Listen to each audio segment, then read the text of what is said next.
Assalamualaikum warahmatullahi wabarakatuh. Selamat siang, salam sejahtera untuk kita semua. Perkenalkan, nama saya Diah Ayu Kartika Wulansari. Saat ini saya menjadi tenaga pengajar di Stikes RS Baptis Kediri, program studi keperawatan Diploma 3. Pada kesempatan kali ini saya akan menjelaskan tentang mata kuliah yang saya ampu, yaitu mata kuliah keperawatan jiwa. Saya akan menggunakan prinsip DIA, yaitu Delivery, Interaction, and Assessment. Mata kuliah keperawatan jiwa merupakan mata kuliah wajib yang ditempuh di semester 5 dengan bobot SKS, 3 SKS yang terdiri dari 2 SKS teori dan 1 SKS praktikum. Mata kuliah keperawatan jiwa menguraikan tentang perspektif, tren dan isu, konsep model keperawatan jiwa, terapi modalitas, terapi aktivitas kelompok, psikofarmaka, asuhan keperawatan pasien dengan psikososial, dan gangguan jiwa.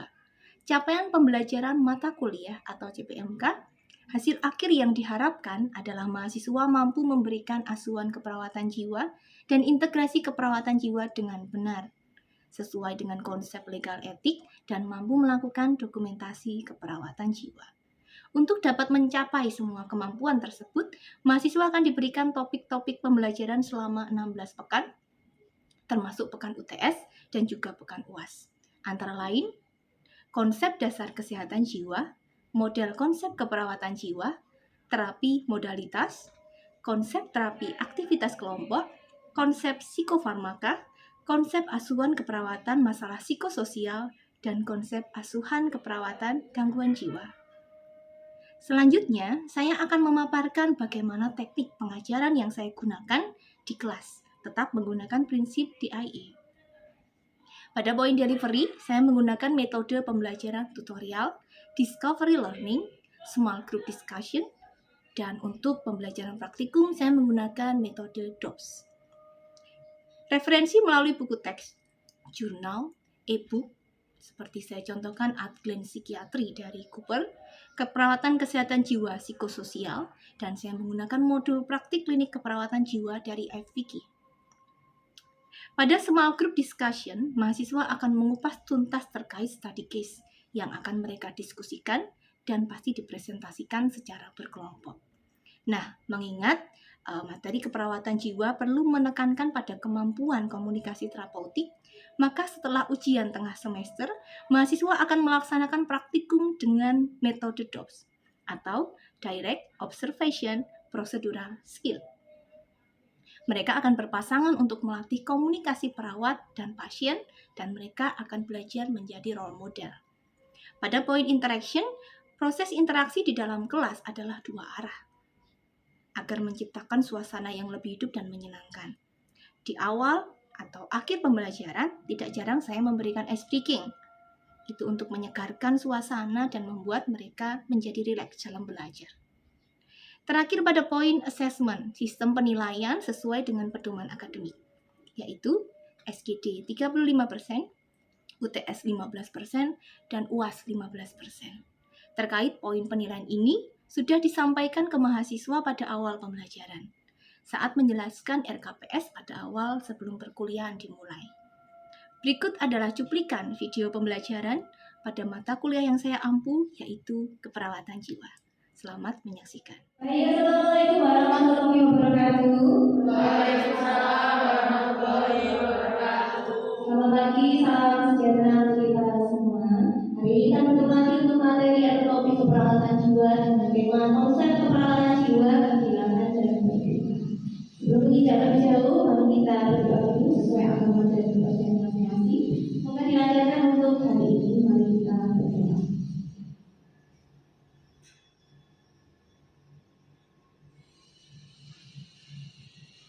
Berdoa selesai. Baik, teman-teman apa kabar? Baik. Semangat pagi.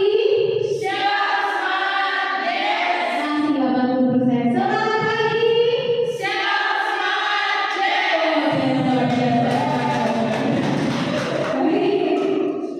Ya, semangat ya karena masih pagi dan semuanya ada olahraga. Oke, pada materi kali ini kalau teman-teman melihat di PowerPoint ya, jadi kita akan lebih banyak membahas tentang konsep kehilangan berduka dan juga aspek kehilangan berduka.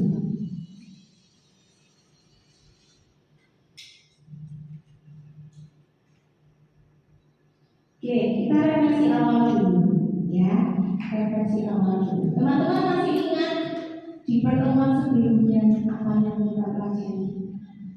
Oke, silakan. Mega. Dari pertanyaan yang kedua, dia masih ingat materi pertemuan sebelumnya. Mungkin bisa berdiri biar kelihatan teman-teman.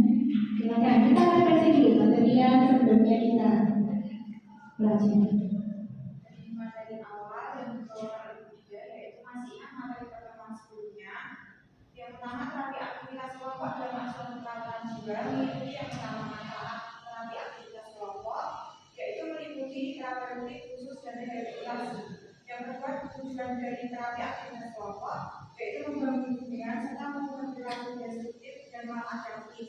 Yang ketiga, jenis terapi aktivitas kelompok yaitu meliputi terapi aktivitas kelompok sosialisasi dan terapi aktivitas kelompok orientasi realitas. Dan juga yang terakhir yaitu terapi aktivitas kelompok meliputi 4 tahapan. Yang pertama, fase pra-kelompok, fase awal kelompok, dan juga fase kerja kelompok, dan juga fase terminasi kelompok. Oke, baik. Terima kasih Mika. Lengkap ya catatannya. Oke, ada materi satu lagi. Materi dua lagi. Oke, silakan. Masih ada satu. Kemarin tentang konsep psikofarmaka, pertama ada definisi dari definisi psikofarmaka yaitu obat-obatan yang digunakan untuk pasien dengan gangguan mental. Kemudian pengobatan gangguan mental sifatnya intensif, yaitu ada teori somatik yang mencakup pemberian obat, psikofarmaka dan SCT. Yang kedua ada psikoterapeutik, kemudian ada terapi prioritas. Kemudian ada obat-obatan psikofarmaka. Yang pertama adalah antipsikotik. Antipsikotik ini berguna untuk penenang juga mengurangi insomnia. Yang kedua ada antidepresi, ketiga ada antimania, anti cemas, anti insomnia, kemudian anti obsesif kompulsif, kemudian yang terakhir ada anti panik. Oke, baik. Terima kasih Tasya. Penjelasannya lengkap sekali ya. Jadi kemarin kita sudah membahas terkait terapi aktivitas kelompok dan juga psikofarmaka. Nah, hari ini kita akan lanjutkan terkait konsep aspek keperawatan jiwa khusus kehilangan dan terluka. Nah, hari ini hasil akhir yang diharapkan dari materi ini adalah nantinya teman-teman saat menghadapi pasien dengan gangguan jiwa dengan kehilangan dan terluka, teman-teman tahu kira-kira asuhan perawatan yang tepat untuk mereka apa. Ya, nah selama ini mungkin teman-teman ada di praktik belajar ini di rumah sakit umum. Nah, nanti saat Anda ditempatkan di rumah sakit jiwa, mungkin ada banyak mayoritas pasien yang masuk ke sana karena kehilangan, ya, dan berduka. Itu salah satu prediktor utama kenapa pasien itu bisa gangguan jiwa. Kenapa? Karena dia ada di fase kehilangan yang mendadak, berduka mendadak, dan dia tidak siap terhadap kondisi itu. Oke, lanjutkan ya. Nah, ini melanjutkan pertanyaan berikutnya tadi. Di sini, adakah yang pernah kehilangan? Bebas kehilangan. Orang yang dicintai kehilangan barang, silakan bisa mengungkapkan pendapat. Ayo, silakan. Pernahkah teman-teman kehilangan? Oke, Arisna dulu bisa berdiri. Silakan. Pernah kehilangan waktu itu 2021 awal Januari. Saya kehilangan kakek saya selain jadi beliau meninggal karena penyakitnya yang sudah terminal, karena mungkin ada paru-parunya juga, ada diabetes dan juga masih banyak lagi ceritanya, sehingga pada waktu itu keadaannya sudah drop, kalau tidak sempat dibawa ke rumah sakit sudah meninggal di Jakarta. Oh, baik. Ya, turut-turut kali ya, Arisna. Oke, kehilangan orang dicintai pengalaman dari Arisna. Ada lagi dari teman-teman? Oke, Mbak, silakan berdiri. Pengalaman kehilangan bisa dijabarkan. Waktu SD itu masih SD kehilangan itu pertama itu dirawat di IGD, kemudian ditunggu sama orang tua. Saya ikut, kemudian orang tua panggil dokter, saya disuruh ngajak ngomong nenek saya. Adanya udah kritis, jadi disuruh ngajak ngomong tinggal, namanya anak kecil pasti main sendiri. Terus habis itu neneknya pergi. Kehilangan nenek ya. Oke, pengalaman dari Bapak kehilangan nenek, Nenek Arisna kehilangan kakek. Saya silakan berbalik. Ya, itu salah satu pengalaman dari teman-teman Anda yang kehilangan orang yang dicintai. Nah, mungkin teman-teman juga bisa lihat di gambar yang bisa dimaknai oleh teman-teman. Ya, kita belajar dari anak-anak, ya berubah menjadi orang dewasa, kita menikah, bertemu pasangan, menjadi kakek nenek. Mungkin ada salah satu yang akan meninggal karena lebih dahulu, betul ya? Lalu dua-duanya pergi. Nah, ini siklus kehidupan manusia yang tidak bisa diubah. Jadi, saya ingin teman-teman juga mempersiapkan diri terhadap kehilangan dan berduka. Banyak teman-teman kita di luar sana yang tidak siap terhadap itu. Ya, jadi saja kehilangan maaf ayah, ibu, kakek, nenek, dia tidak siap. Karena dia tidak menyangka akan kehilangan di waktu secepat itu. Ya, kembali lagi umur kita tidak tahu, tapi kita harus siapkan diri karena umur ada di tengah-tengah. 5 menit lagi apa yang terjadi kita juga tidak tahu. Gitu ya. Kenapa ada teman-teman di luar sana ya ke RSC karena kehilangan, dia tidak siap, akhirnya gangguan jiwa, ya karena copingnya dari individu itu tidak kuat. Ya, kakek. Saya contohkan sederhana saja. Ini hanya contoh ya. Anda duduk di sini tiba-tiba ada WhatsApp dari keluarga. Contoh, Tasya, ibu meninggal. Contoh ya, contoh. Tahu siapa? Erliana, ayah meninggal. Itu hal-hal yang mungkin kita anggap impossible, tidak mungkin. Kemarin saya baru WA, kemarin saya baru makan bersama. Ayah saya sehat, ibu saya sehat. WA apa ini?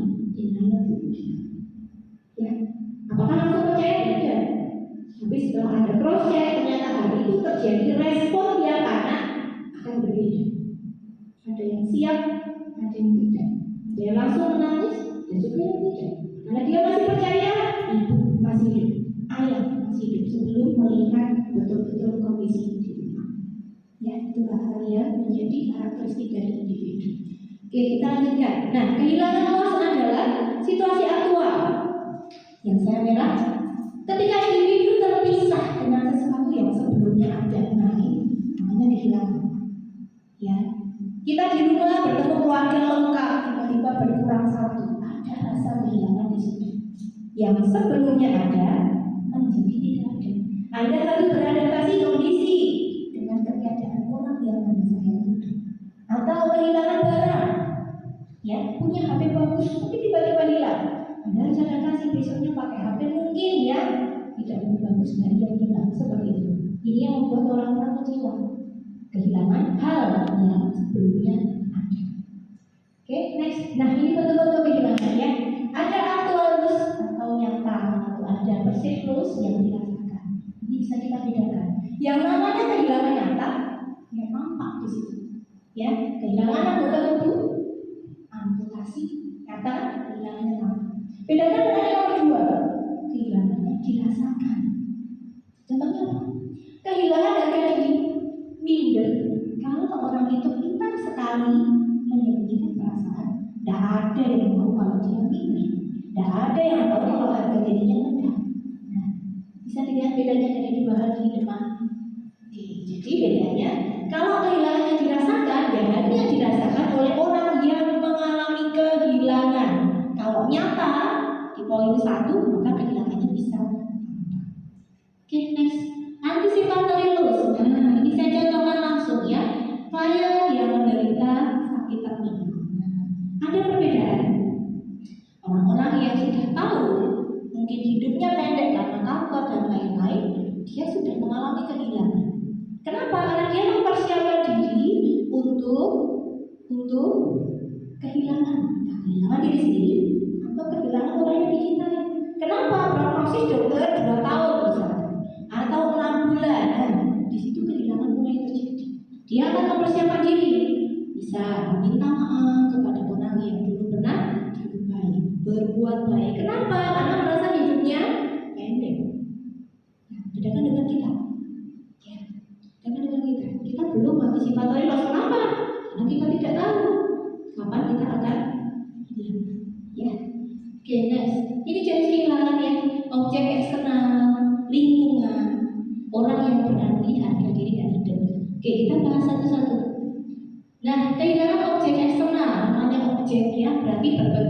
benda. Benda apapun, teman-teman saya yakin pasti pernah kehilangan sesuatu. Karena memori kita juga kadang-kadang lupa gitu ya. Pernah kehilangan barang, perhiasan, benda, atau kata orang ketisuk gitu. Lalu yang kedua, lingkungan. Nah, ini juga sama. Saat teman-teman dulu pertama masuk di sini dari SMA dengan lingkungan SMA, teman-teman masuk di lingkungan perguruan tinggi, nah, adaptasi nggak? Adaptasi. Awalnya kehilangan lingkungan awal dengan teman-teman yang sudah dekat di sana. Di sini harus memulai dengan teman-teman baru, mengenal lagi baru. Nah, bisa sih juga kehilangan lingkungan. Tetapi saat ini di tingkat 3, kayaknya teman-teman sudah melalui itu.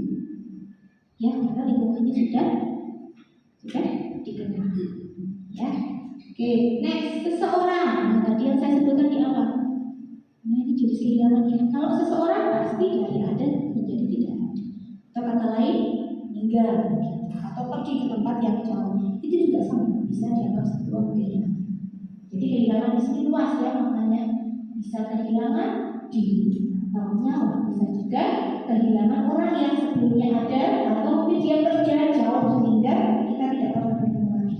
Itu masuk dalam konsep kehilangan. Oke, lalu kehilangan aspek diri, loss of self, itu dinamakan kematian ya. Oke, ini dampak kehilangan. Ternyata dampaknya dari tiap orang beda, tiap umur beda. Untuk anak-anak yang masih kecil, mungkin akan berbeda dampaknya dengan kita yang kehilangan. Kenapa? Mereka belum mengerti. Ya, mereka belum mengerti kehilangan. Tapi lama-lama saat dia dewasa, ya dia akan mencari sosok yang hilang. Misalkan saat balita kehilangan ibunya, dia nggak tahu kalau ibunya meninggal. Kondisi meninggal pun dia nggak tahu. Tapi saat ini tidak dewasa, melihat orang-orang di sekitarnya, anak-anak di sekitarnya, misalkan ibu, di suatu saat dia akan kemana? Nah, kehilangan ibu. Oke, remaja atau dewasa juga sama, tapi biasanya berbeda penyebabnya. Kalau remaja, ini kita tahu ya fase perubahan remaja yang rentan, mulai mengenal ciri-ciri kehilangannya akan beda dengan orang-orang yang mungkin sudah dewasa tua. Dewasa tua sudah memikirkan banyak hal, kehilangan pasangan, kehilangan kata beda. Tapi kalau masih remaja, kehilangannya mungkin berbeda. Jadi tiap umur ini memaknai kehilangan dengan berbeda. Anda pun ada di fase mana? Lansia? Bukan ya? Di fase mana? Dewasa. Kehilangannya juga. Oke, kita masuk ke tahap berduka. Setelah tahap kehilangan, Anda masuk ke tahap berduka. Tahap berduka biasanya dirasakan oleh orang yang kehilangan orang yang dicintai, berduka atau kritik. Nah, ada foto di sini. Ada yang kenal siapa ini? Saya iya. Nah, ini kehilangan yang juga tidak direncanakan. Ya, anaknya masih hidup, bahwa orang tuanya hilang. Contohnya, oke, saya ingin masukkan dari teman-teman dulu. Pernahkah teman-teman merasakan perasaan saat tiba-tiba kehilangan orang kita? Kalaupun belum kehilangan, teman-teman membayangkan kira-kira apa perasaan saya, apa yang akan saya lakukan. Oke, ada yang mau memberikan diskusi di sini? Silakan. Oke, silakan. Nanti ya, silakan.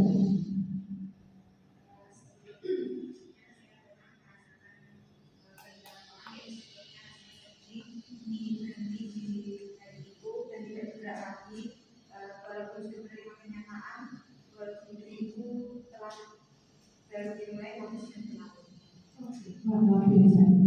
Ingin berhenti, tidak ingin hidup lagi.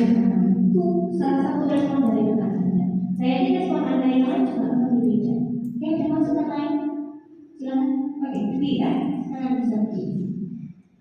Perasaannya bagaimana? Kalau kita bagaimana kehilangan orang ini? Saat saya sangat terpukul ketika saya kehilangan nenek saya 20 dan merasa sedih dan merasa tidak menyenangkan. Baik, yang pengalaman dari dunia. Jadi respon dari teman-teman itu akan berbeda. Kira-kira apa penyebabnya kok berbeda? Ya, secara tidak sadar kita, Anda dan saya, di dalam diri kita itu sudah memprioritaskan mana orang yang paling penting. Nomor 1, orang yang paling penting. Nomor 2, kalau kehilangan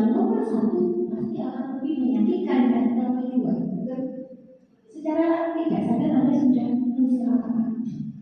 Ya, sehingga kalau misal saya bertanya ini anak atau itu dalam diri Anda itu berkumpul, nggak mau dua-duanya. Tapi saat ini kita memilih Anda sudah punya satu nama, lebih baik kita siapa dulu. Ya, bisa begitu. Terus ada adik, ada kakak, ada kakek, ada nenek, ada pasangan, pacar, dan lain-lain. Anda sudah menceritakan itu. Kita berharap kita tidak akan kehilangan siapapun itu. Tapi kenyataan tidak ada. Oke, next ya. Nah, kita masuk ke berduka atau grieving. Berduka adalah reaksi emosional terhadap kehilangan. Reaksi emosional terhadap kehilangan. Setelah kehilangan, responnya apa? Berduka. Ya, jadi diwujudkan dalam berbagai cara yang unik. Nah, setiap budaya beda. Teman-teman pernah dengar atar-atar nggak? Atar-atar dalam bahasa Jawa. Ya, memberi makanan 40 hari, 100 hari, 1000 hari. Nah, itu salah satu budaya di berduka. Dan tiap suku bangsa biasanya beda-beda. Ya, itu salah satu budaya. Nah, setelah berduka, kehilangan, berduka masuk ke fase terakhir, berkabung. Nah, kalau berkabung, harusnya dia sudah menerima. Kenapa? Karena sudah melewati tahap berduka. Oke? Nah, ini jenisnya. Ada berduka normal, antisipatif. Kalau normal ya reaksi normal orang berduka. Harusnya tidak berduka terus-menerus. Ya. Kalau berduka antisipatif, nah ini tadi ya contohnya sudah menerima diagnosa kanker stadium 4. Nah, dia akan melakukan berduka nomor 2, antisipatif. Ya, memulai proses perpisahan, menyesuaikan dengan urusan dunia, menyelesaikan permasalahan yang belum selesai. Untuk orang-orang nomor 2, berduka antisipatif. Karena dia sudah tahu ada prognosis dari dokter, walaupun belum pasti, dia sudah mempersiapkan diri. Oke? Nah, ini yang sulit itu. Ya, gangguan jiwanya ada di sini. Rumit. Harusnya sudah masuk berkabung atau penerimaan, tapi dia tetap stagnan di berduka. Ini namanya berduka benar. Jadi dia tidak menerima fase itu. Masih denial, masih menganggap orang yang dicintai ada. Ini berduka benar. Oke, kita masuk ke tahap berduka ya. Nah, ada salah satu ahli yang merumuskan tahapan ini. Dan sudah diterima tahapannya setiap orang biasanya adalah ini ya. Mulai dari denial dulu. Contoh, ada keluarga meninggal, tidak mungkin. Tidak mungkin itu bohong, saya tidak percaya. Denial. Fase kedua, anger. Fase anger terjadi saat dia tahu memang benar ada keluarga yang meninggal. Ya, denial dulu tidak percaya, lalu marah. Marahnya bisa ke siapa ya? Tergantung kondisinya. Bisa ke keluarga yang lain, bisa ke diri sendiri. Karena mungkin Anda masih merasa bersalah terhadap sesuatu, bisa ke keluarga yang lain. Tapi fase anger itu terjadi. Kalau sudah fase marah, masuk ke bargaining. Dengan siapa bargainingnya? Dengan Tuhan. Ya Tuhan, kenapa tidak saya saja? Kenapa Engkau ambil lebih cepat? Ya, tolong hidupkan kembali dan lain-lain. Itu fase bargaining. Ya, lanjut. Masuk ke depresi. Kalau ternyata setelah fase bargaining yang panjang ternyata tetap meninggal, dia masuk ke fase depresi. Hati-hati fase ini. Fase depresi. Karena orang itu ternyata tidak kembali ke pikiran dia. Yang menarik diri, tidak mau bicara, mengunci pintu rapat-rapat. Di fase inilah biasanya gangguan jiwa itu masuk. Halusinasi. Kenapa? Karena nggak ada stimulus dari luar. Dia mengunci terlalu lama dirinya di kamar. Ya, lalu acceptance. Ingin sendiri menghadapi, membuat rencana-rencana harapan perbaikan. Nah, ini kalau acceptance adalah menerima. Harusnya orang melewati ini sampai menerima. Gitu ya. Nah, ini sama. Oke, sekarang terakhir perencanaan tindakan.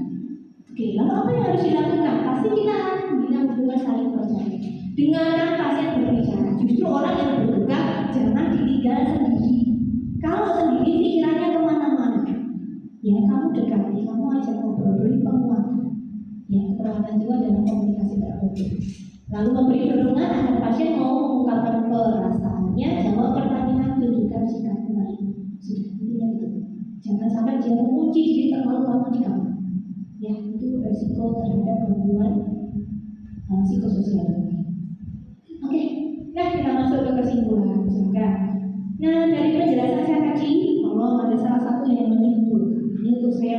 ketahui apakah materi bisa diterima dengan baik.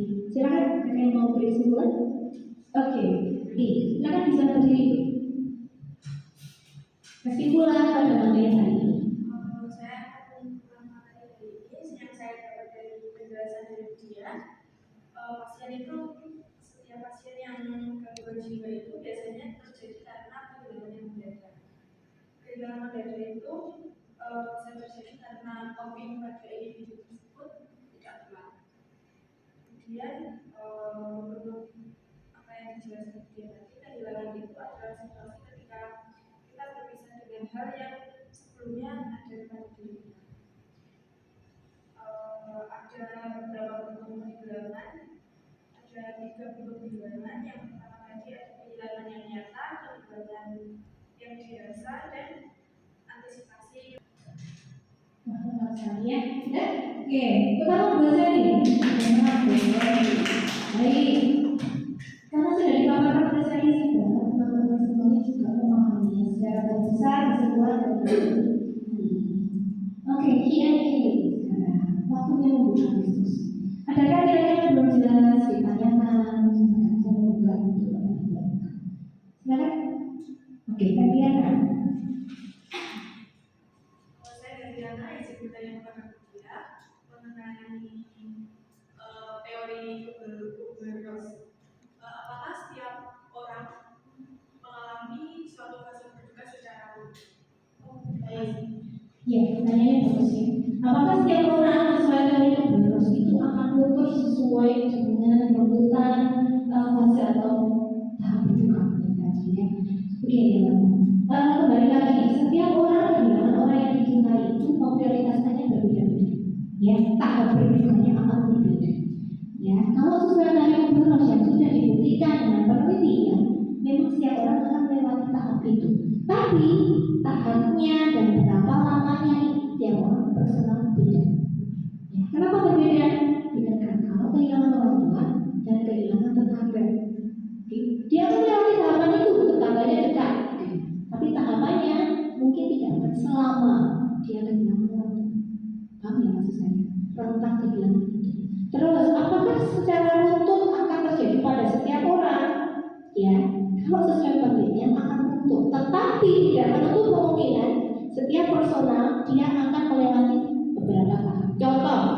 Contoh, denialnya mungkin akan ada, akan tidak. Denial ada saat dia tidak mempercayai sesuatu. Tapi kalau dia mendapatkan info dengan foto, dengan video, mungkin denial itu akan hilang langsung ke angel.